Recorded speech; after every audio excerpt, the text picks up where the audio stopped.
Application for registration of an apex dairy cooperative society. Apex dairy സംഘം register ചെയ്യാൻ വേണ്ടി ആരുടെ മുൻപാകെയാണ് അപേക്ഷ സമർപ്പിക്കേണ്ടത്? ഹൈ ഓൾ, എല്ലാവർക്കും നമസ്കാരം. ഞാൻ വിഷ്ണു പുഷ്പരാജ്. നമ്മൾ ഇന്ന് ഡിസ്കസ് ചെയ്യാൻ പോകുന്നത് നമ്മുടെ സെക്രട്ടറി പരീക്ഷയിൽ ചോദിച്ച ലേറ്റസ്റ്റ് ആയിട്ട് ഇടുന്ന question paper code 6/2025 cooperative law കേട്ടോ. സെക്രട്ടറി ക്വസ്റ്റ്യൻ പേപ്പറിലെ കോപ്പറേറ്റീവ് ലോ ആണ് നമ്മൾ ഇനിയും ഡിസ്കസ് ചെയ്യാൻ പോകുന്നത് കേട്ടോ.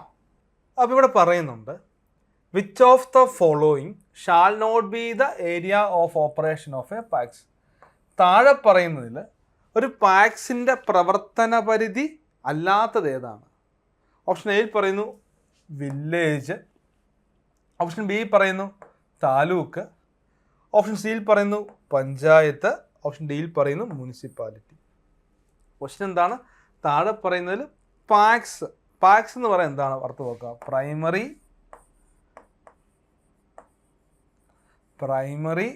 അഗ്രികൾച്ചറൽ അല്ലേ? പ്രൈമറി അഗ്രികൾച്ചറൽ ക്രെഡിറ്റ് സൊസൈറ്റി എന്ന് പറയും. Primary agricultural credit society. മലയാളത്തിൽ പറയുകയാണെങ്കിൽ പ്രാഥമിക കാർഷിക വായ്പാ സംഘം. പ്രാഥമിക തലത്തിൽ കൃഷിക്ക് വേണ്ടി ലോൺ കൊടുക്കുന്ന സംഘങ്ങളെയാണ് നമുക്ക് എന്താ പറയുക, പാക്സ് എന്നാണ് അർത്ഥമാക്കുന്നത്. ഇപ്പം നമ്മുടെ നാട്ടിൽ ഏറ്റവും കൂടുതലുള്ളത് പാക്സാണ്. സർവീസ് കോപ്പറേറ്റീവ് ബാങ്ക് പാക്സാണ്, കോപ്പറേറ്റീവ് സൊസൈറ്റീസ് പാക്സാണ്, പിന്നെ റൂറൽ ബാങ്ക്സുകൾ, അല്ലെങ്കിൽ അതുപോലെ തന്നെ നമുക്കറിയാം ഏറ്റവും പ്രധാനപ്പെട്ട നമ്മുടെ ഫാർമേഴ്സ് സംഘങ്ങൾ, ഇവയെല്ലാം പാക്സിൻ്റെ ഗണത്തിൽ പെടുകയാണ്. അപ്പോൾ ഈ പാക്സിനെ മറ്റ് സംഘങ്ങളിൽ നിന്ന് വേർതിരിക്കുന്നത് എന്താണ്? അതിൻ്റെ പ്രവർത്തന പരിധി തന്നെയാണ് അല്ലേ? അതിൻ്റെ പ്രവർത്തന പരിധി തന്നെയാണ്. അപ്പോൾ താഴെ പറയുകയാണ് പാക്സിൻ്റെ പ്രവർത്തന പരിധി അല്ലാത്തത് ഏതെന്നാണ്. അപ്പം നമ്മൾ നോക്കിയാൽ വില്ലേജ്. നമ്മുടെ നാട്ടിൽ നമ്മൾ വില്ലേജ് പ്രവർത്തന പരിധിയായിട്ടുള്ള പാക്സിനെ കാണാറുണ്ട്. ഓപ്ഷൻ ബിയിൽ പറയുന്നത് താലൂക്ക് ഒരു പാക്സിൻ്റെ പ്രവർത്തന പരിധിയല്ല. മറ്റൊരു രീതിയിൽ പറഞ്ഞാൽ ഒരു താലൂക്ക് പ്രവർത്തന പരിധിയായിട്ട് വരുന്ന ആരാണോ അത് പീക്കാർഡ് ബാങ്കാണ് അല്ലേ? നമ്മൾ പഠിക്കുന്നത് പീക്കാർഡ് ബാങ്കാണ് സാധാരണ രീതിയിൽ താലൂക്ക് പ്രവർത്തന പരിധിയായിട്ട് വരുന്നത്. നമുക്കറിയാം ഒരു വില്ലേജോ അല്ലെങ്കിൽ ഒരു പഞ്ചായത്തോ ഒരു മുനിസിപ്പാലിറ്റിയോ ആയിരിക്കും ഒരു പാക്സിൻ്റെ പ്രവർത്തന പരിധി എന്ന് ഓർത്ത് വെച്ചേക്കുക. പാക്സിൻ്റെ പ്രവർത്തന പരിധി എന്തൊക്കെയാവാം? ഒരു വില്ലേജ് പാക്സിൻ്റെ പ്രവർത്തന പരിധിയാകാം, പഞ്ചായത്ത് പാക്സിൻ്റെ പ്രവർത്തന പരിധിയാകാം, അതുപോലെ ഒരു മുനിസിപ്പാലിറ്റിയും പാക്സിൻ്റെ പ്രവർത്തന പരിധിയാകാം എന്ന് ഓർത്ത് വെച്ചു കേട്ടോ. വില്ലേജ്, പഞ്ചായത്ത്, മുനിസിപ്പാലിറ്റി ഇത് പാക്സിൻ്റെ പ്രവർത്തന പരിധിയാണ്. അപ്പോൾ ഇവിടെ ആൻസർ താലൂക്കാണ്. താലൂക്ക് ഒരിക്കലും ഒരു പാക്സിൻ്റെ പ്രവർത്തന പരിധിയില്ല. ഇപ്പോൾ CSEB ഏറ്റവും കൂടുതൽ എക്സാം കണ്ടക്ട് ചെയ്യുന്നത് പാക്സിലേക്കാണ്. സർവീസ് സഹകരണ ബാങ്കുകൾ അല്ലേ? സർവീസ് സഹകരണ ബാങ്കുകൾ പാക്സാണ്. അപ്പോൾ ഒന്നുകിൽ വില്ലേജോ പഞ്ചായത്തോ ഒക്കെ ആയിരിക്കും അവിടുത്തെ പ്രവർത്തന പരിധി എന്ന് ഓർത്ത് വെച്ചേക്കുക. രണ്ടാമത്തെ ക്വസ്റ്റ്യനേക്ക് നമുക്ക് പോവാം.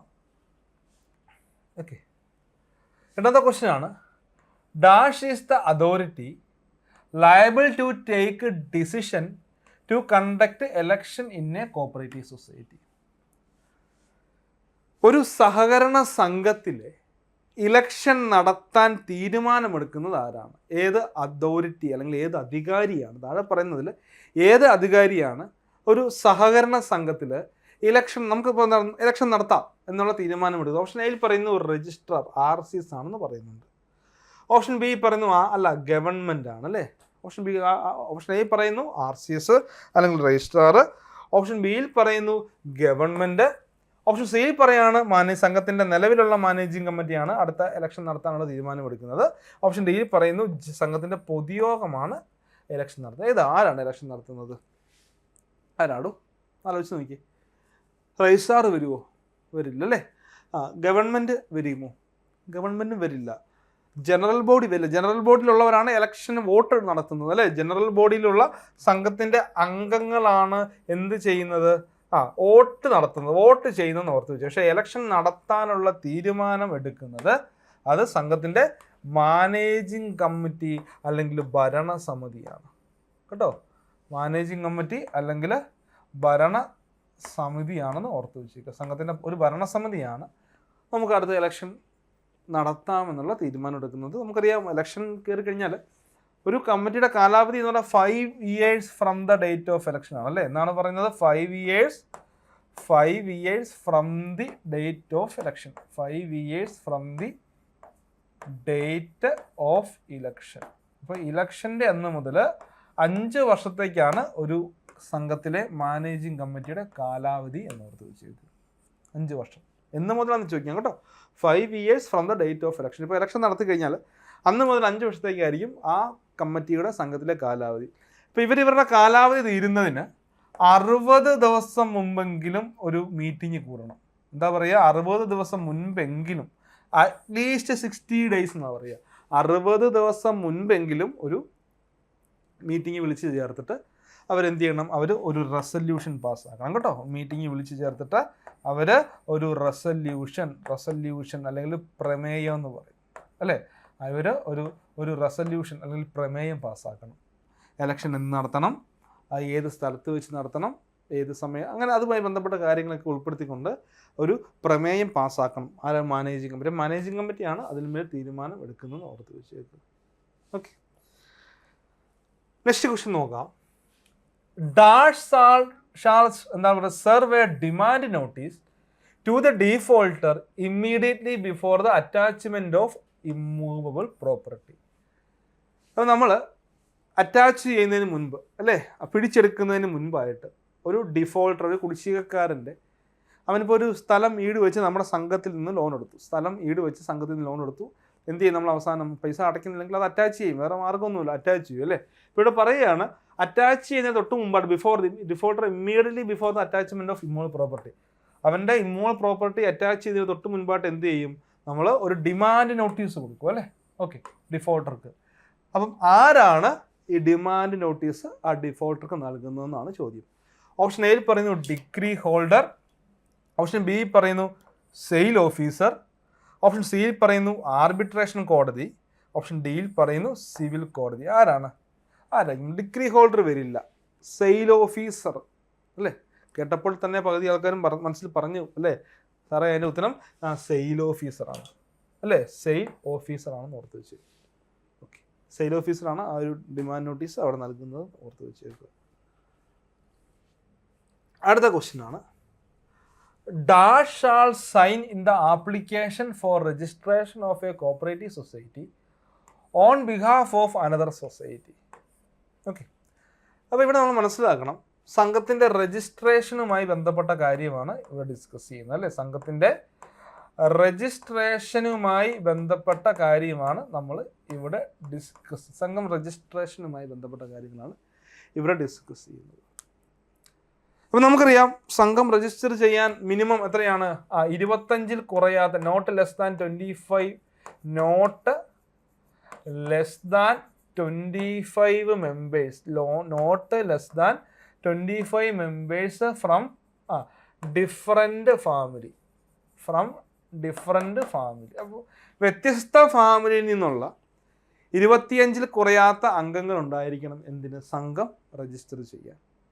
അപ്പോൾ ഇതെല്ലാവരും ഇൻഡിവിജ്വൽസ് ആകണോ അല്ലേ. ഇപ്പോൾ പറയുകയാണെങ്കിൽ എല്ലാവരും ഇൻഡിവിജ്വൽസ് ആണെങ്കിൽ വ്യത്യസ്ത ഫാമിലി കുടുംബങ്ങളിൽ നിന്നുള്ള 25 പേര് വേണം. ഇനി നിങ്ങൾ ആലോചിക്കുക, ഞാൻ ഒരു ഉദാഹരണം പറയാം. 23 പേര് ഇൻഡിവിജ്വൽസും 2 സൊസൈറ്റിയുമാണ് അംഗമെന്ന് വിചാരിച്ചോളുക. എന്താണ് ഞാൻ പറഞ്ഞത്, 23 പേര് ഇൻഡിവിജ്വലും 2 പേര് സൊസൈറ്റിയാണെന്ന് ഓർത്ത് വെച്ചേക്കുക. ഓക്കെ, 23 പേര് ഇൻഡിവിജ്വലും ഉദാഹരണം 2 സൊസൈറ്റിയാണ് എന്ന് ഓർത്ത് വെച്ചേക്കുക. ഓക്കെ, അല്ലേ വേണ്ട, നിൽക്കുക, ഒരു 25 അംഗങ്ങൾ മെമ്പേഴ്സ്, 25 മെമ്പേഴ്സ് ഇൻഡിവിജ്വൽസ് എന്ന് ഓർത്തേക്കുക.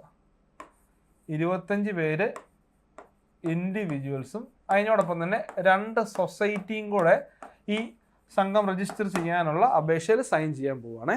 25 ഇൻഡിവിജ്വൽ മെമ്പേഴ്സും 2 സൊസൈറ്റിയും കൂടെ സംഘം രജിസ്റ്റർ ചെയ്യാൻ വേണ്ടി എന്ത് ചെയ്യുകയാണ്, ഇപ്പോൾ അപേക്ഷയിൽ ഒപ്പിടാൻ പോവുകയാണ്. അപ്പോൾ ഇവിടെ നമ്മൾ മനസ്സിലാക്കേണ്ടത്, ഈ 25 വ്യക്തികളുണ്ട്, ഇൻഡിവിജ്വൽസ് ഉണ്ട്, എന്നെപ്പോലെ നിങ്ങളെപ്പോലെയുള്ള ഇൻഡിവിജ്വൽസ് ഉണ്ട്. നമുക്കറിയാം, ഒരു സംഘം രജിസ്റ്റർ ചെയ്യാൻ അപേക്ഷ കൊടുക്കുമ്പോൾ എല്ലാവരും അല്ലേ, എല്ലാ അംഗങ്ങളും അതിൽ ഒപ്പിട്ടിരിക്കണം. ഇപ്പോൾ 25 മെമ്പേഴ്സിൻ്റെ ഒപ്പ് ആരിടും, ആ അംഗങ്ങളിടും. ഇപ്പോൾ ഞാൻ ഫോർ എക്സാമ്പിൾ ഞാൻ എൻ്റെ ഒപ്പിടും. ഞാനിപ്പോൾ ഒരു സംഘം രജിസ്റ്റർ ചെയ്യാൻ അപേക്ഷ കൊടുക്കുന്നതിലെ ഒരു അംഗമാണെങ്കിൽ ഞാൻ എൻ്റെ ഒപ്പിടും. അങ്ങനെ 25 മെമ്പേഴ്സും ഇൻഡിവിജ്വൽസിൻ്റെ ഒപ്പ് അവർ തന്നെ ഇടും. ഇനി നമ്മുടെ ചോദ്യം ഇതാണ്, ഈ സൊസൈറ്റിയെ പ്രതിനിധീകരിച്ച് ആരൊപ്പിടും എന്നാണ് ചോദ്യം. ക്ലിയർ ആയോ? സംഘത്തിനെ പ്രതിനിധീകരിച്ചുകൊണ്ട് അവിടെ ഒപ്പിടാൻ പോകുന്നത് ആരാണ്? അതാണ് dash shall sign in the application for registration of society on behalf of another society. ഒരു സംഘത്തിന് ഇപ്പോൾ നമുക്കറിയാം 25 മെമ്പേഴ്സ്, എന്നോട് കൂട്ടി 25 മെമ്പേഴ്സ് ഉണ്ട്, അങ്ങനെ ഇൻഡിവിജ്വൽസ് ഉണ്ട്, മനുഷ്യന്മാർ. നമ്മളല്ലാതെ 2 പേര് സംഘങ്ങളാണെങ്കിൽ നമ്മുടെ ഒപ്പം നമ്മളിടും. ഇനി സംഘത്തിനെ പ്രതിനിധീകരിച്ചുകൊണ്ട് അവിടെ ആര് സൈൻ ചെയ്യും? സൊസൈറ്റിയെ പ്രതിനിധീകരിച്ചുകൊണ്ട് അവിടെ ആരാണ് സൈൻ ചെയ്യുക എന്ന് നോക്കാം. ആദ്യം പറയുന്നുണ്ട് any managing committee member authorised by the committee. അതായത് കമ്മിറ്റി അധികാരപ്പെടുത്തിയ ആ സംഘത്തിലെ മാനേജിങ് കമ്മിറ്റി. ഇപ്പോൾ നമ്മൾ 25 മെമ്പേഴ്സിന് 2 സൊസൈറ്റി ഉണ്ടെന്ന് വിചാരിക്കുക. ഒരു സൊസൈറ്റിയുടെ പേര് ABC സൊസൈറ്റി, മറ്റേതിൻ്റെ പേര് XYZ സൊസൈറ്റി. 2 സംഘങ്ങളും നമ്മളിപ്പോൾ 25 പേരും ഉണ്ടെന്ന് ഓർത്ത് വെച്ചേക്കുക. അപ്പോൾ ഈ ABC സൊസൈറ്റിയെയും ഇനി XYZ സൊസൈറ്റിയെയും റെപ്രസെൻറ്റ് ചെയ്തുകൊണ്ട് ആരാന്നാണ് പഠിക്കേണ്ടത്. റെപ്രസെൻറ്റ് ചെയ്തുകൊണ്ട് ആരാണ് വരുന്നത്. അപ്പോൾ ആദ്യം ഇവർ പറയുകയാണ് any managing committee member authorised by the committee. ഇപ്പോൾ പറയുകയാണ് ഇപ്പോൾ ABC സംഘത്തിൻ്റെ പ്രതിനിധീകരിച്ചുകൊണ്ട് ABC സംഘത്തിൻ്റെ മാനേജിങ് കമ്മിറ്റി അധികാരപ്പെടുത്തുന്ന ABC സംഘത്തിൻ്റെ മാനേജിങ് കമ്മിറ്റി അധികാരപ്പെടുത്തുന്ന ഏതെങ്കിലും ഒരു മാനേജിങ് കമ്മിറ്റി മെമ്പർ അല്ലേ, അതല്ലേ പറയുക. Any managing committee member authorised by the committee. അതായത് ഈ സംഘത്തിൻ്റെ കമ്മിറ്റി ഓതറൈസ് ചെയ്യുന്ന ഏതെങ്കിലും ഒരു മാനേജിങ് കമ്മിറ്റി മെമ്പർ എന്ന് പറയുന്ന ഓപ്ഷൻ എ. 2 പറയുകയാണ് any person authorised by the committee. രണ്ടാമത്തെ ഓപ്ഷൻ പറയുന്നത് കമ്മിറ്റി ഓതറൈസ് ചെയ്യുന്ന ഏതെങ്കിലും ഒരു വ്യക്തി അല്ലേ, കമ്മിറ്റി ഓതറൈസ് ചെയ്യുന്ന ഏതെങ്കിലും ഒരു വ്യക്തി എന്നാണ് രണ്ടാമതായി പറയുക. ആദ്യം പറയുന്നുണ്ട് സംഘത്തിൻ്റെ കമ്മിറ്റി അധികാരപ്പെടുത്തി വിടുന്ന ആ സംഘത്തിൻ്റെ കമ്മിറ്റിയിലെ ഒരു മാനേജിങ് കമ്മിറ്റി മെമ്പർ അല്ലേ, അതായത് കമ്മിറ്റി അധികാരപ്പെടുത്തി വിടുന്ന ഏതെങ്കിലും ഒരു കമ്മിറ്റി മെമ്പർ. രണ്ടാമത് പറയുകയാണ് കമ്മിറ്റി അധികാരപ്പെടുത്തി വിടുന്ന ഏതെങ്കിലും ഒരു മെമ്പർ. മൂന്നാമത് പറയുകയാണ് any member authorised by the അല്ലേ, any member authorised by the committee. അപ്പോൾ ഏതൊരു മെമ്പർ കമ്മിറ്റി ഓതറൈസ് ചെയ്ത് വിടുന്ന ഏതെങ്കിലും ഒരു മെമ്പർ. ഇവിടെ പറയുന്നത് എനി പേഴ്സണാണ് കേട്ടോ, ഒന്ന് ഓർത്ത് വെച്ചേക്കുക. എനി പേഴ്സൺ എനി മെമ്പർ എന്ന് ഓർത്ത് വെച്ചേക്കുക. ലാസ്റ്റ് പറയാണ് any employee authorised by the committee. ഇനി കമ്മിറ്റി അധികാരപ്പെടുത്തി വിടുന്ന ഏതെങ്കിലും ഒരു എംപ്ലോയി ആണോ അവരെ പ്രതിനിധീകരിച്ച് സൈൻ ചെയ്യുന്നത്. എല്ലാവർക്കും അറിയാം അതിൻ്റെ ആൻസർ ഏതാണ്. Any managing committee member authorised by the committee. Committee അധികാരപ്പെടുത്തി വിടുന്ന ഏതെങ്കിലും ഒരു കമ്മിറ്റി മെമ്പർ ആയിരിക്കും എന്ത് ചെയ്യുന്നത്, അതിൽ ഒപ്പിടുന്നത്. അപ്പോൾ അങ്ങനെ അധികാരപ്പെടുത്തിയ ഒരു റെസൊല്യൂഷൻ വെച്ചാണല്ലോ ഒരു പ്രമേയം പാസ്സാക്കിയാണ് അധികാരപ്പെടുത്തി വിടുന്നത്. ആ പ്രമേയത്തിൻ്റെ ഒരു കോപ്പിയും കൂടെ കൊണ്ട് കൊടുക്കണം, ഈ അപേക്ഷയോടൊപ്പം പിൻ ചെയ്യണം എന്ന് ഓർത്ത് വെച്ചേക്കുക. ക്ലിയർ ആകുന്നുണ്ടോ? സിമ്പിൾ അല്ലേ? ഓക്കെ. അടുത്ത ക്വസ്റ്റ്യൻ ആണ് after auction of the attached property the highest bidder shall deposit a sum of money equal to dash percentage of the price of immovable property with the sale officer. അപ്പോൾ നമ്മൾ എന്ത് ചെയ്യും? നമുക്കിപ്പോൾ ഒരു സംഘത്തിൽ ഒരാൾ 5 lakhs rupees അല്ലേ, സംഘത്തിലെ ഒരാൾ 5 ലക്ഷം രൂപ അവൻ്റെ ഒരു 25 സെൻറ്റ് സ്ഥലവും വീടും ഓക്കെ അല്ല 20 സെൻറ്റ് സ്ഥലം എന്ന് ഉദ്ദേശിച്ചു 25 സെൻറ്റ് സ്ഥലം ഈട് വെച്ചുകൊണ്ട് 5 ലക്ഷം രൂപ ലോൺ എടുക്കുന്നു. ഓക്കെ, എന്താണ് ഞാൻ പറയുന്നത്? 25 സെൻറ്റ് സ്ഥലം ഈട് വെച്ചുകൊണ്ട് 5 ലക്ഷം രൂപ ലോൺ എടുക്കുന്നു ഒരു മെമ്പർ അല്ലേ. ഒരു മെമ്പർ ലോൺ എടുക്കുന്നു. ലോണിൻ്റെ കാലാവധി കഴിഞ്ഞു, നമ്മൾ നോട്ടീസ് അയക്കുന്നു, പുള്ളിയെ പോയി കാണുന്നു, ഡിപ്പാർട്ട്മെൻറ്റിൽ ഉദ്യോഗസ്ഥന്മാർ വന്ന് കസ്റ്റമറെ കാണുന്നു, പുള്ളി പൈസ അടയ്ക്കുന്നില്ല, എന്തെങ്കിലും പൈസ അടയ്ക്കുന്നില്ല. അവസാനം നമ്മൾ എന്ത് ചെയ്യും? നമുക്ക് വേറെ മാർഗ്ഗമൊന്നുമില്ല, നമ്മൾ അറ്റാച്ച് ചെയ്യും അല്ലേ. നമ്മൾ എന്ത് ചെയ്യും? നമ്മൾ ജപ്തി ചെയ്യും, അല്ലെങ്കിൽ നമ്മൾ അറ്റാച്ച് ചെയ്യുമെന്ന് ഓർത്ത് വെച്ചേക്കുക. ഇങ്ങനെ നമ്മൾ അറ്റാച്ച് ചെയ്ത ഭൂമി നമ്മൾ എന്ത് ചെയ്യും? നമ്മൾ പിന്നീട് നമ്മൾ ഓപ്ഷൻ ചെയ്യും അല്ലേ, നമ്മൾ ലേലം ചെയ്യും. നമുക്ക് പൈസ വസൂലാകേണ്ടേ, നമുക്ക് പൈസ വസൂലാകണം. നമ്മൾ അതുകൊണ്ട് എന്ത് ചെയ്യും? നമ്മൾ ഓപ്ഷൻ ചെയ്യും എന്ന് ഓർത്ത് വെച്ചേക്കുക. അപ്പോൾ നമ്മളങ്ങനെ ഓപ്ഷൻ ചെയ്തു, സംഘം ഓപ്ഷൻ ചെയ്യുകയാണ്. ഇങ്ങനെ ഈ സംഘം ഓപ്ഷൻ അല്ലെങ്കിൽ സെയിൽ ഓഫീസർ കാണുമോ അല്ലേ, ഓപ്ഷൻ ചെയ്യുന്നു. ഇങ്ങനെ ഈ ഓപ്ഷൻ ചെയ്യുന്ന സമയത്ത് 5 ലക്ഷം പലിശയുടെ കൂടെ 5 ലക്ഷം അതിൻ്റെ പലിശ കൂടെ ഏകദേശം ഒരു 8 ലക്ഷം രൂപ എന്ന് വിചാരിച്ചു. ഓക്കെ, അപ്പോൾ നമ്മളിങ്ങനെ മാക്സിമം വിലയ്ക്ക് ഇങ്ങനെ ഓപ്ഷൻ ചെയ്ത് പൊയ്ക്കൊണ്ടിരിക്കുകയാണ്. അപ്പോൾ പറയുകയാണ് after auction of the attached property. അങ്ങനെ നമ്മൾ ആ അറ്റാച്ച്ഡ് പ്രോപ്പർട്ടി, ഈ 5 ലക്ഷം രൂപയുടെ പ്രോപ്പർട്ടി, 5 ലക്ഷം രൂപ ലോൺ കൊടുത്തിട്ടുള്ള ആ പ്രോപ്പർട്ടി നമ്മൾ ഓപ്ഷൻ ചെയ്ത് കഴിയുമ്പോൾ ദ ഹയസ്റ്റ് ബിഡർ മീൻസ് ആർക്കാണോ അവിടെ ഓപ്ഷൻ ലഭിച്ചത് അല്ലേ, ആരാണോ വിജയിച്ചത് അവനല്ലേ ഹയസ്റ്റ് ബിഡർ എന്ന് പറയുക. അതായത് ഈ സ്ഥലം നേടിയെടുത്തത്, ഓപ്ഷനിലൂടെ നേടിയെടുത്ത ബിഡർ എന്ത് ചെയ്യണം? Shall deposit a sum of money. അവൻ കുറച്ച് പൈസ ഡെപ്പോസിറ്റ് ചെയ്യണം. അത് എത്രയാണെന്നാണ് ചോദിക്കുക. Dash percentage of the price of immovable property with sale officer. Immovable പ്രോപ്പർട്ടിയുടെ എത്ര ശതമാനം പൈസ അവൻ അവിടെ അടയ്ക്കണമെന്ന് ചോദിച്ചു കഴിഞ്ഞാൽ 15% അടയ്ക്കണം എന്ന് ഓർത്ത് വെച്ചു കേട്ടോ. After auction of the attached property the highest bidder shall deposit a sum of money equal to 15% of the price of immovable property with a sale officer എന്ന് ഓർത്ത് വെച്ചേക്കുക. ഓക്കെ, അടുത്ത ക്വസ്റ്റ്യൻ ആണ് അൻ അവാർഡ് അല്ലേ. An award shall be executed within dash year. അപ്പം ഒരു award എന്ന് പറഞ്ഞാൽ എന്താണ് അർത്ഥം നോക്കുക? വിധി എന്ന് പറയും അല്ലേ. വിധി ഏത് സെക്ഷനിലാണ് വിധിയെക്കുറിച്ച് പറയുന്നത്?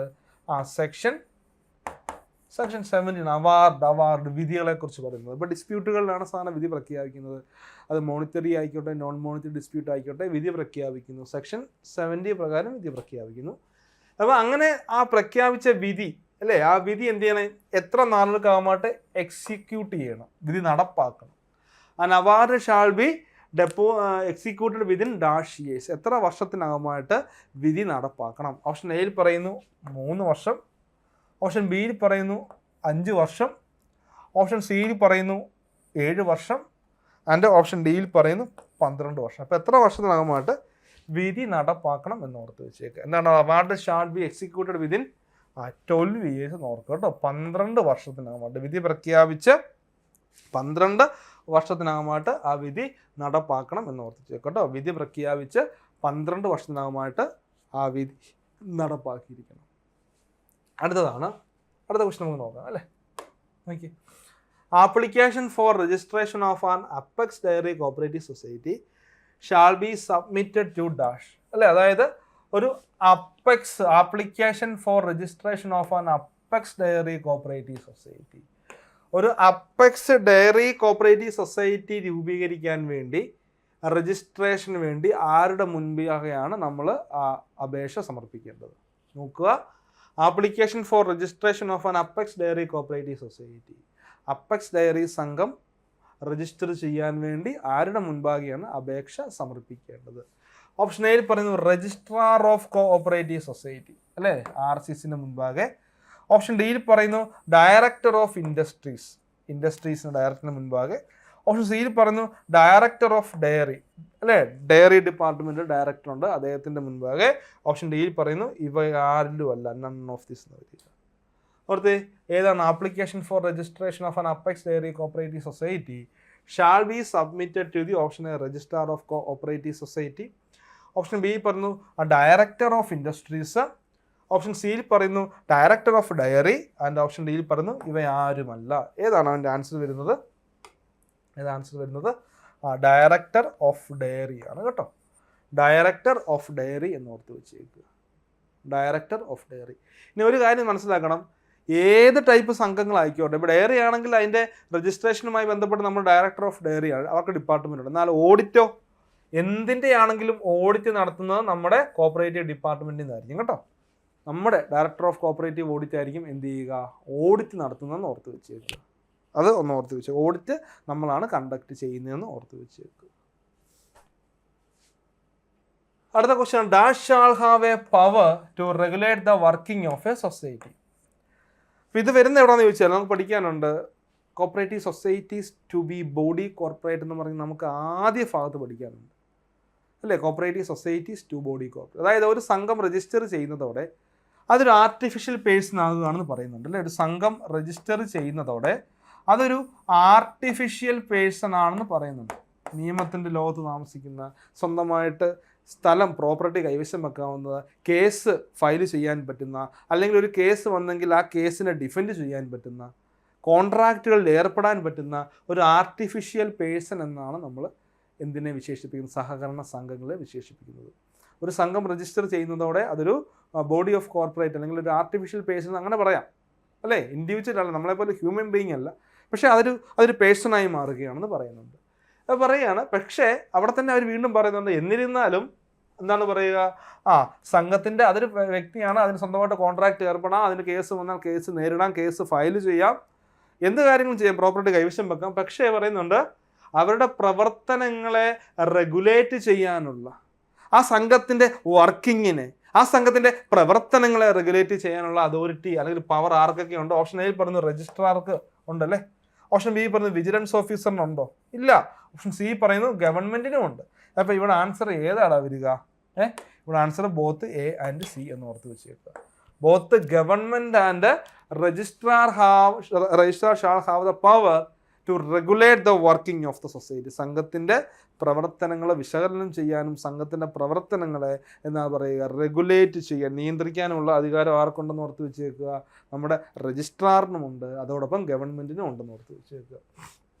അടുത്ത ക്വസ്റ്റ്യൻ ആണ്, affiliation with state cooperative union shall be for a period of dash from the date of affiliation. അപ്പം ഇപ്പം മെയിനാ സംസ്ഥാന സഹകരണ യൂണിയൻ ഓർത്ത് വെക്കുക. സെക്ഷൻ 89 പറയുന്നുണ്ട് സ്റ്റേറ്റ് കോഓപ്പറേറ്റീവ് യൂണിയൻ അല്ലേ, സ്റ്റേറ്റ് കോഓപ്പറേറ്റീവ് യൂണിയൻ എന്ന് ഓർത്ത് വെച്ചേക്കുക. ലവന്മാരിലേക്ക് ഈ സംസ്ഥാന സഹകരണ യൂണിയനിലേക്ക് നമ്മൾ അഫിലിയേഷൻ ചെയ്യാതിരിക്കുകയോ അല്ലെങ്കിൽ അഫിലിയേഷൻ ചെയ്തതിന് ശേഷം അത് റിന്യൂ ചെയ്യാതിരിക്കുകയോ ചെയ്യുകയാണെങ്കിൽ നമുക്ക് എന്ത് ലഭിക്കത്തില്ല? സഹകരണ സംഘത്തിന് പ്രിവിലേജസ് കിട്ടില്ല. ക്ലിയർ ആകുന്നുണ്ട്? നമ്മുടെ ഒരു ചാപ്റ്റർ തന്നെ privileges of cooperative society, first charge on society, പിന്നെ ഗഹാൻ്റെ കാര്യങ്ങൾ, deduction from salary, set of എന്താ പറയുക, അങ്ങനെ കുറേ സംഭവങ്ങൾ അങ്ങ് വരുന്നുണ്ട്. ഈ രജിസ്ട്രേഷൻ ഫീസൊക്കെ ചില സാഹചര്യങ്ങൾ നമുക്ക് കമ്പൾസറി ആയിട്ടുള്ള ടാക്സിൽ നിന്നൊക്കെ നമ്മളെ എക്സംപ്റ്റ് ചെയ്യുന്നുണ്ട്. അതൊക്കെ സംഘത്തിൻ്റെ എന്താണ് സംഭവിക്കുന്നത്? സംഘത്തിൻ്റെ എന്താണ്? പ്രിവിലേജാണ്. ഇപ്പോൾ ഒരു സംഘത്തിന് പ്രിവിലേജ് കിട്ടണമെന്നുണ്ടെങ്കിൽ എന്ത് ചെയ്യണം? അവരെ സ്റ്റേറ്റ് കോപ്പറേറ്റീവ് യൂണിയനിലേക്ക് അഫിലിയേറ്റ് ചെയ്യണം എന്ന് ഓർത്ത് വെച്ചേക്കുക. സ്റ്റേറ്റ് കോപ്പറേറ്റീവ് യൂണിയനിലേക്ക് അഫിലിയേറ്റ് ചെയ്യണം.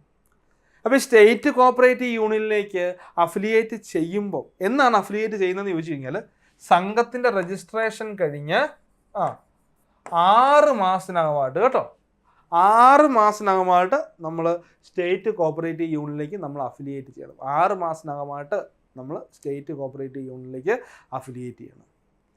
ചുമ്മാ ചെന്നാൽ പോരാ, അവിടെ ഒരു അഫിലിയേഷൻ ഫീസ് കൊടുക്കണം.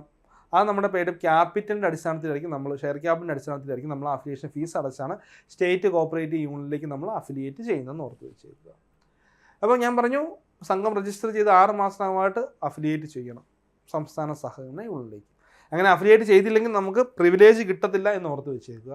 ഇനി നമ്മൾ ഒരു തവണ അഫിലിയേറ്റ് ചെയ്താൽ അത് ലൈഫ് ലോങ് അല്ല എന്ന് ആദ്യം മനസ്സിലാക്കുക. ഒരു തവണ നമ്മൾ അഫിലിയേറ്റ് ചെയ്തു, ഇപ്പം നമ്മൾ ആദ്യമായിട്ട് അഫിലിയേറ്റ് ചെയ്ത് കഴിഞ്ഞാൽ അതിനൊരു കാലാവധി ഉണ്ട്. അതിൻ്റെ കാലാവധിയാണ് ഇവിടെ ചോദിച്ചിട്ടുള്ളത്. അതിൻ്റെ കാലാവധി എത്ര നാളത്തേക്കാണ്? 1 വർഷത്തേക്കാണ്. കറക്റ്റ് ഒറ്റ വർഷത്തേക്കായിരിക്കും ഇതിൻ്റെ വാല്യൂ. അതായത് ഞാൻ ഇന്ന് അഫിലിയേറ്റ് ചെയ്ത് കഴിഞ്ഞാൽ അടുത്ത വർഷം ഈ സമയം വരെ ആയിരിക്കും അതിന് വാല്യൂ ഉള്ളത്. ആ 1 വർഷം കഴിഞ്ഞ് അതിൻ്റെ കാലാവധി കഴിഞ്ഞാൽ നമ്മൾ വീണ്ടും അവിടെ എന്ത് ചെയ്യേണ്ടി വരും? അവിടെ റിന്യൂ ചെയ്യണം എന്ന് ഓർത്ത് വെച്ചേക്കും കേട്ടോ. 1 വർഷം കഴിഞ്ഞാൽ നമ്മൾ പുതുക്കണം അല്ലെങ്കിൽ റിന്യൂ ചെയ്യണം. വളരെ പ്രധാനപ്പെട്ടതാണ്. 1 വർഷം കഴിഞ്ഞ് കഴിഞ്ഞാൽ നമ്മൾ പുതുക്കണം അല്ലെങ്കിൽ റിന്യൂ ചെയ്യണം എന്ന് ഓർത്ത് വെച്ചേക്കുക. വീണ്ടും അടുത്ത 1 വർഷം കഴിയുമ്പോൾ വീണ്ടും റിന്യൂ ചെയ്യും. ഇങ്ങനെ റിന്യൂ ചെയ്ത് പോയിക്കൊണ്ടിരിക്കണം. അങ്ങനെ നമ്മൾ അഫിലിയേറ്റ് ചെയ്യുന്നില്ലെങ്കിൽ, ഞാൻ വീണ്ടും പറയുകയാണ്, നമ്മൾ അഫിലിയേറ്റ് ചെയ്യുന്നില്ലെങ്കിൽ നമുക്ക് പ്രിവിലേജ് കിട്ടില്ല കേട്ടോ. പ്രിവിലേജസ് കിട്ടില്ല എന്ന് ഓർത്ത് വെച്ചേക്കുക. അതും വളരെ പ്രധാനപ്പെട്ടതാണ്. യൂണിയനുകൾ പഠിക്കാറുണ്ട്. Section 88 circle, section 89 state cooperative union, പിന്നെ അഫിലിയേഷനെ കുറിച്ച് പറയുന്നുണ്ട്. പിന്നെ അങ്ങനെ കുറച്ച് കാര്യങ്ങൾ അവിടെ പറയുന്നുണ്ട്. അത് നമുക്ക് മനസ്സിലാക്കണം കേട്ടോ. ഓക്കെ, അപ്പോൾ അതൊന്ന് ഓർത്ത് വെച്ചേക്കുക. അത് പെയ്ഡ് അപ്പ് ഷെയർ ക്യാപ്പിൻ്റെ ബേസിസിലാണ് നമ്മൾ ആ ഒരു അഫിലിയേഷൻ ഫീ എത്രയാണ് കണക്കാക്കുന്നത് കേട്ടോ. ഇനിയും പറയുന്നുണ്ട്, ഒരു സംഘത്തിൽ all appointments in the society shall be made by dash. ഒരു സംഘത്തിലെ അപ്പോയിൻമെൻറ്റ്സുകൾ നടത്തുന്നത് ആരാണ്? അല്ലേ, അതായത് അവിടുത്തെ ജീവനക്കാരുടെ അപ്പോയിൻമെൻറ്റ് നടത്തുന്ന ആരാണ്? ഓപ്ഷൻ എയിൽ പറയുന്നു കോപ്പറേറ്റീവ് സർവീസ് എക്സാമിനേഷൻ ബോർഡ്, നമ്മുടെ CSEB ബോർഡ് അല്ലേ, നമ്മുടെ CSEB ബോർഡ്. രണ്ടാമത് പറയുകയാണ് ഗവൺമെൻറ്, മൂന്നാമത് പറയുകയാണ് രജിസ്ട്രാർ, നാലാമത് പറയുകയാണ് മാനേജിങ് കമ്മിറ്റി. ഒരിക്കലും CSEB തന്നില്ല. CSEB അപ്പോയിൻമെൻറ്റ് നടത്തില്ല. CSEB പരീക്ഷ കണ്ടക്ട് ചെയ്തേ ഉള്ളൂ. ഓക്കെ, അപ്പോയിൻമെൻറ്റ് നടത്തുന്ന ആരാണ്? ഇവന്മാരാണ് നമ്മുടെ ഭരണസമിതി അല്ലെങ്കിൽ മാനേജിങ് കമ്മിറ്റിയാണ് അവിടെ അപ്പോയിൻമെൻറ്റ്സ് നടത്തുന്നതെന്ന് ഓർത്ത് വെച്ചേക്കുക കേട്ടോ. അപ്പോയിൻമെൻറ്റ്സ് നടത്തുന്ന ആരാണ്? ഭരണസമിതി അല്ലെങ്കിൽ മാനേജിങ് കമ്മിറ്റിയാണെന്ന് ഓർത്ത് വെച്ചേക്കുക. വളരെ പ്രധാനപ്പെട്ടതാണ്. എല്ലാ കാര്യങ്ങളും മാനേജിങ് കമ്മിറ്റിയാണ്. മാനേജിങ് കമ്മിറ്റി എന്നാണ് പല പേരിലറിയും. Managing committee, board of management, board of directors, അങ്ങനെ പല പേരിലും അവരറിയാമെന്ന് ഓർത്ത് വെച്ചേക്കുക. പക്ഷേ അവരാണ് അപ്പോയിൻമെൻറ്റ് നടത്തുന്നത്. CSEB ബോർഡ് പരീക്ഷ നടത്തത്തേ ഉള്ളൂ എന്ന് ഓർത്ത് വെച്ചേക്കുക കേട്ടോ. അടുത്താണ് ക്വസ്റ്റ്യൻ ആണ്, amount collected on account of money or property lost in the negligence or mismanagement of a person by register is option A supersession, option B cost, option C recovery, option D surcharge. ഏതാണ് അർത്ഥം? അതായത് ഒരാളുടെ പ്രവർത്തനം മൂലം സംഘത്തിൽ ഒരാളുടെ പ്രവർത്തനം മൂലം, അതായത് അവൻ്റെ അശ്രദ്ധ മൂലമോ അല്ലെങ്കിൽ എന്ത് വയ്ക്കട്ടെ, ഒരാളുടെ പ്രവർത്തനം മൂലം സംഘത്തിന് എന്തെങ്കിലും നാശനഷ്ടങ്ങൾ സംഭവിച്ചിട്ടുണ്ടെങ്കിൽ അത് അവനിൽ നിന്ന് തന്നെ ഈടാക്കും. അല്ലേ? ഏത് പ്രകാരം? സെക്ഷൻ 68 ഉപയോഗിച്ചുകൊണ്ട്. ദാറ്റ് മീൻസ് സർചാർജ് ഇഷ്യൂ ചെയ്തു. സർചാർജിലൂടെ ഒരു വ്യക്തിയുടെ പ്രവർത്തനം മൂലം സംഘത്തിന് എന്തെങ്കിലും നഷ്ടം സംഭവിച്ചിട്ടുണ്ടെങ്കിൽ ആ നഷ്ടം അവനിൽ നിന്ന് തന്നെ ഈടാക്കും എന്ന് ഓർത്ത് വെച്ചേക്ക്. അത് പ്രിസ്ക്രൈബ് ചെയ്യുന്ന സെക്ഷൻ 68 സർചാർജിലാണെന്ന് ഓർത്ത് വെച്ചേക്ക് കേട്ടോ. സെക്ഷൻ 68 സർചാർജിലാണ്. ഒരാളുടെ പ്രവർത്തനം മൂലം സംഘത്തിന് നഷ്ടം വന്നു കഴിഞ്ഞാൽ അത് അവനിൽ തന്നെ ഈടാക്കാൻ വേണ്ടി സർചാർജ് ഓർഡർ ഇടും. ആരാണ് സർചാർജ് ഓർഡർ ഇടുന്നതെന്ന് ചോദിച്ചു കഴിഞ്ഞാൽ ആരാണ്? അത് RCS ആണ് കേട്ടോ. RCS ആണ് സർചാർജ് ഓർഡർ ഇഷ്യൂ ചെയ്യുന്നത് എന്നോർത്ത് വെച്ചേക്കുക. അടുത്ത ക്വസ്റ്റ്യൻ ആണ്, an appeal as per section 83 shall be filed within dash days from the date of order എന്ന് ഓർത്ത് വെച്ചേക്കുക. എന്താണ് ഇവിടെ അർത്ഥമാക്കുന്നത്? അപ്പീൽ സെക്ഷൻ 83 പ്രകാരമുള്ള അപ്പീൽ നമ്മൾ എത്ര ദിവസമായിട്ട് ഫയൽ ചെയ്യണം? ഓപ്ഷൻ എയിൽ പറയുന്നു എത്രയാടാ? 30 ദിവസം. ഓപ്ഷൻ ബിയിൽ പറയുന്നു 60 ദിവസം. ഓപ്ഷൻ സിയിൽ പറയുന്നത് 90 ദിവസം. അല്ല, ഓപ്ഷൻ ഡിയിൽ പറയുന്നത് 120 ദിവസം. അതായത് നമുക്കറിയാം ഈ ഒരു ചാപ്റ്റർ വളരെ പ്രധാനപ്പെട്ടാണ്. ട്രിബ്യൂണൽ എന്ന് പറയും അല്ലേ? ട്രിബ്യൂണൽ എന്ന് പറയുന്ന ചാപ്റ്ററിലാണ് ഇതിനെക്കുറിച്ച് പറയുന്നത്, അപ്പീലൊക്കെ പറയുന്നത്. ഇപ്പോൾ സെക്ഷൻ 81 ആരെക്കുറിച്ച് പറയുന്നു? ട്രിബ്യൂണലിനെ കുറിച്ച് പറയുന്നു. സെക്ഷൻ 81 ട്രിബ്യൂണലിനെ കുറിച്ച് പറയുന്നു. ട്രിബ്യൂണലിനെ അപ്പോയിന്റ് ചെയ്യുന്നത് ഗവൺമെൻറ് ആണ്. പിന്നെ ഒരു സിംഗിൾ മെമ്പറാണ്. പിന്നെ പ്രധാനപ്പെട്ട പോയിന്റ് എന്താണ്? ഒരു ജില്ലാ ജഡ്ജി റാങ്ക് ഉള്ളതോ അല്ലെങ്കിൽ റാങ്കിൽ വർക്ക് ചെയ്തതോ അല്ലെങ്കിൽ വർക്ക് ചെയ്യുന്നതോ, ജില്ലാ ജഡ്ജി റാങ്ക് എന്ന് ഓർത്താൽ ഡിസ്ട്രിക്ട് ജഡ്ജി. ഓക്കെ, ജില്ലാ ജഡ്ജി റാങ്കുള്ള വ്യക്തിയായിരിക്കണം. ഇത് മൂന്നെണ്ണമാണ് സെക്ഷൻ 81 പറയുന്നത്. സെക്ഷൻ 82 പറയുന്ന ട്രിബ്യൂണലിന്റെ മുൻപാകെ അപ്പീൽ കൊടുക്കുന്ന കാര്യമുണ്ട്. അപ്പീൽ ടു ട്രിബ്യൂണലാണ്. ഇപ്പോൾ ട്രിബ്യൂണലിന് മുൻപാകെ ഒരു വിധി വന്ന പ്രധാനമായിട്ടും നമ്മൾ സെക്ഷൻ 70 പ്രകാരമുള്ള അവാർഡ്, ഓർഡർ, ഡിസിഷൻ അതിനെതിരെയായിരിക്കും ട്രിബ്യൂണലിന്റെ മുൻപാകെ നമ്മൾ അപ്പീലിന് പോവുക. അങ്ങനെ ഒരു അപ്പീൽ എത്ര നാളുകൾക്കകമായിട്ട് ട്രിബ്യൂണലിന് കൊടുക്കണമെന്ന് ചോദിച്ചു കഴിഞ്ഞാൽ 60 ദിവസത്തിനകമായിട്ട് അപ്പീൽ ഫയൽ ചെയ്യണം. 60 ദിവസത്തിനകമായിട്ട് അപ്പീൽ ഫയൽ ചെയ്യണം. 6 മാസത്തിനകമായിട്ട് ട്രിബ്യൂണൽ ഇതിന്മേൽ തീരുമാനമെടുക്കണം. തീരുമാനമെടുത്ത് 15 ദിവസത്തിനകമായിട്ട് ട്രിബ്യൂണലിൽ ആ തീരുമാനത്തിൻ്റെ ഒരു പകർപ്പ് ഇരു പാർട്ടികൾക്ക് നൽകണം. ഇനി അടുത്ത് വരുന്നതാണ് section 83 appeal to other authorities. Government, registrar തുടങ്ങിയ ആൾക്കാർക്ക് അപ്പീൽ കൊടുക്കുന്നതിനെ കുറിച്ചാണ് സെക്ഷൻ 83 പറയുന്നത് അല്ലേ? ഗവൺമെൻറ്, രജിസ്ട്രാർ തുടങ്ങിയ ആൾക്കാർക്ക് അപ്പീൽ കൊടുക്കുന്നതാണ് സെക്ഷൻ 83 പറയുന്നത്. ഇപ്പോൾ ഒരു എന്താ പറയുക, സെക്ഷൻ 3 സബ്സെക്ഷൻ 2 പ്രകാരമുള്ള രജിസ്ട്രാറിൻ്റെ തീരുമാനങ്ങൾക്കെതിരെയൊക്കെ നമ്മൾ രജിസ്ട്രാറിൻ്റെ അടുത്തും രജിസ്ട്രാറിൻ്റെ വിധിക്കെതിരെ നമ്മൾ ഗവൺമെൻറ് അടുത്തുമായിരിക്കും അപ്പീൽ പോവുക എന്നോർത്ത് വെച്ചേക്കുക. ഇവിടെ എത്ര ദിവസം തന്നെയാണ്? ഇവിടെയും 60 ദിവസം തന്നെയാണ് കേട്ടോ. ഇവിടെയും 60 ദിവസം തന്നെയാണെന്ന് ഓർത്ത് വെച്ചേക്കുക. ഓക്കെ, പിന്നെ 84 വരുന്നുണ്ട്. 84 റിവിഷൻ അല്ലേ? ആ റിവിഷൻ ഓർത്ത് വെച്ചേക്കുക. റിവിഷന് സമയപരിധിയില്ല. ഇപ്പോൾ ഞാൻ വിശദമായിട്ട് അതിലേക്ക് പോകുന്നില്ല. 85 വരുന്നുണ്ട്. റിവ്യൂവിന് സമയപരിധിയുണ്ട്. അത് എത്രയാണ്? 90 ദിവസമായിട്ട് റിവ്യൂ പെറ്റീഷൻ ഫയൽ ചെയ്യണം. പിന്നെ വരുന്നത് ഇന്റർലോക്കോട്ടറിയുടെ ഒരു ഇടക്കാല ഉത്തരവ്. പിന്നെ ഗവൺമെൻറ്റും രജിസ്ട്രാറും റിവിഷൻ ചെയ്യുന്നു. അങ്ങനെയാണ് സെക്ഷൻ 81 മുതൽ 87 വരെ പഠിക്കാനുണ്ട്. അത് മനസ്സിലാക്കിയിട്ട് വേണം പോകാം കേട്ടോ. അത് ഒന്ന് മനസ്സിലാക്കണം. പിന്നെ ഇവിടെ റൂൾ 95 മുതലും പറയുന്നുണ്ട്. ട്രിബ്യൂണലിൻ്റെ ഹെഡ് ക്വാർട്ടർ എവിടെയാണ്, സെക്രട്ടറിയെ കുറിച്ചൊക്കെ പറയുന്നുണ്ടെന്ന് ഓർത്ത് വെച്ചേക്കും. ഓക്കെ, ഇനി അടുത്തതാണ് an inquiry shall be made on the application of ഇൻക്വയറിയെ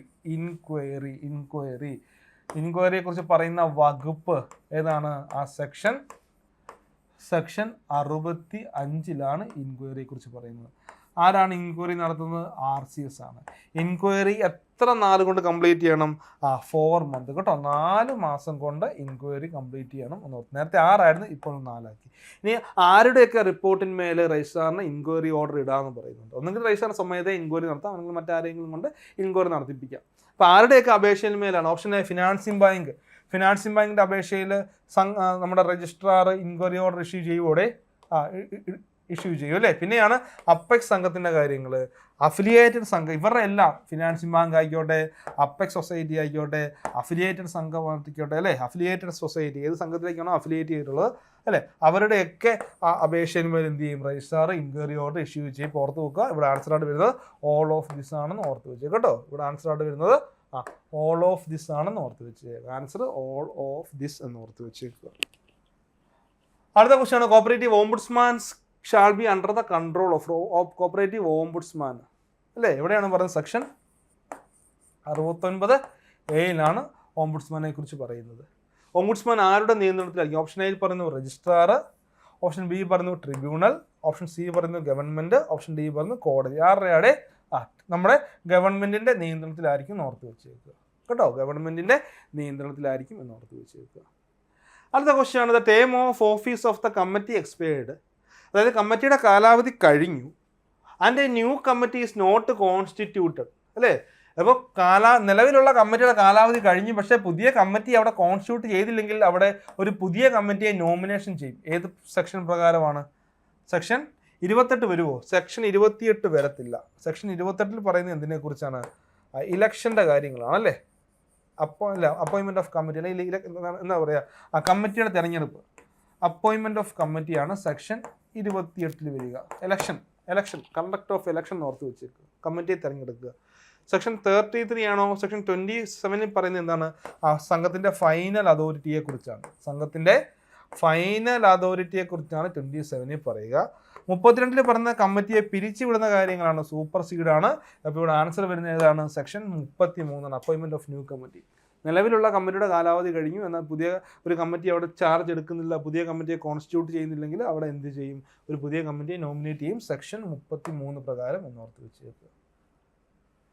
അടുത്ത ക്വസ്റ്റ്യൻ ആണ്, government may purchase shares of cooperative society with liability dash only. അതായത് ഇത് നമുക്ക് പറയുന്നത് സെക്ഷൻ 42 കാര്യങ്ങളല്ലേ, അല്ലേ? സ്റ്റേറ്റ് എയ്ഡിലെ കാര്യങ്ങളാണ്. സ്റ്റേറ്റ് എയ്ഡിലെ കാര്യങ്ങളാണ്. സെക്ഷൻ 42 കാര്യങ്ങളാണ്. ഗവൺമെൻറ്റിന് മറ്റ് സംഘടന ഷെയർ പർച്ചേസ് ചെയ്യാം. ഏത് ലയബിലിറ്റിയിലായിരിക്കും? Option A limited liability, option B limited up to the extent of subscribed shares, option C പറയുന്നത് limited up to an agreed amount, option D പറയുന്നത് നൺ ഓഫ് ദീസ്. ഏത് ആൻസർ വരിക? Limited up to the extent of subscribed shares. നമ്മൾ എത്രത്തോളം share subscribe ചെയ്യുന്നുണ്ടോ അത്രത്തോളം ആയിരിക്കും നമ്മുടെ ബാധ്യത എന്നോർത്ത് വെച്ചേക്കുക.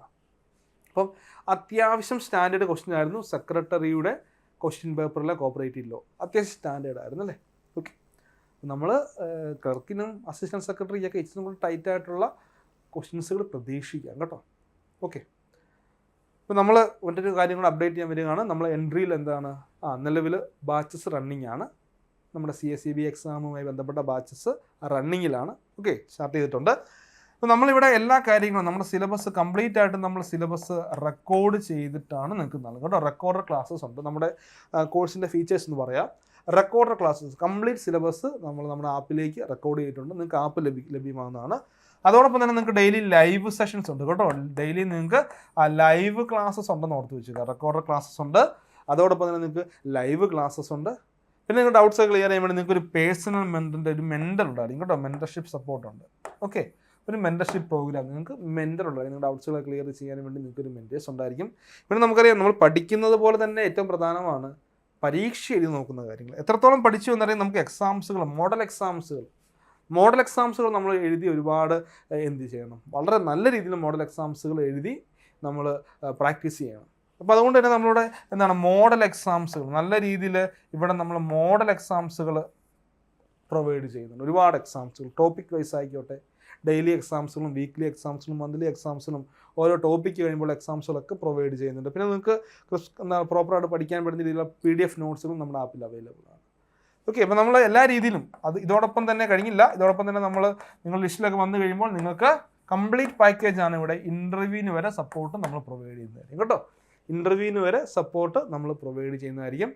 അപ്പോൾ എല്ലാവരും മാക്സിമം നന്നായിട്ട് പഠിക്കുക, നന്നായിട്ട് വിജയിക്കുക. പിന്നെ നമ്മുടെ കോഴ്സിനെ കുറിച്ചും നമ്മുടെ എന്താ പറയുക ഈ ഒരു എക്സാമുമായി ബന്ധപ്പെട്ട് നമ്മുടെ CSEB എക്സാമൊക്കെ ആയി ബന്ധപ്പെട്ട ഡൗട്ട്സുകളോ അല്ലെങ്കിൽ നമ്മുടെ കോഴ്സുകളെ കുറിച്ചൊക്കെ അറിയാനായിട്ട് നിങ്ങൾ ഈ ഒരു നമ്പറിലേക്ക് കോൺടാക്ട് ചെയ്താൽ മതി. 7736122215 എന്ന് പറയുന്ന നമ്പറിലേക്ക് നിങ്ങൾ കോൺടാക്ട് ചെയ്യുക. അപ്പോൾ പ്രോപ്പർ ആയിട്ടുള്ള ഡീറ്റെയിൽസുകൾ നമ്മുടെ ടീം നിങ്ങളുമായിട്ട് ഡിസ്കസ് ചെയ്യുന്നതായിരിക്കും. കോഴ്സുമായി ബന്ധപ്പെട്ടതായിക്കോട്ടെ, നമ്മുടെ എന്താ പറയുക അല്ലാത്ത എന്ത് സംശയം എക്സാമുമായി ബന്ധപ്പെട്ട കാര്യങ്ങളൊക്കെ നിങ്ങൾക്ക് ഇവിടെ എന്താണ് നമ്മുടെ ടീം നിങ്ങളുമായിട്ട് ഷെയർ ചെയ്യുന്നതായിരിക്കും.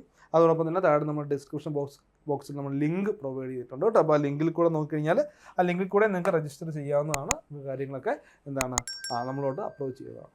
ഓക്കെ, അങ്ങനെയെങ്കിൽ എല്ലാവരും നന്നായിട്ട് പഠിക്കുക. പുതിയൊരു ക്ലാസ്സിൽ വീണ്ടും കാണാം. Okay, thank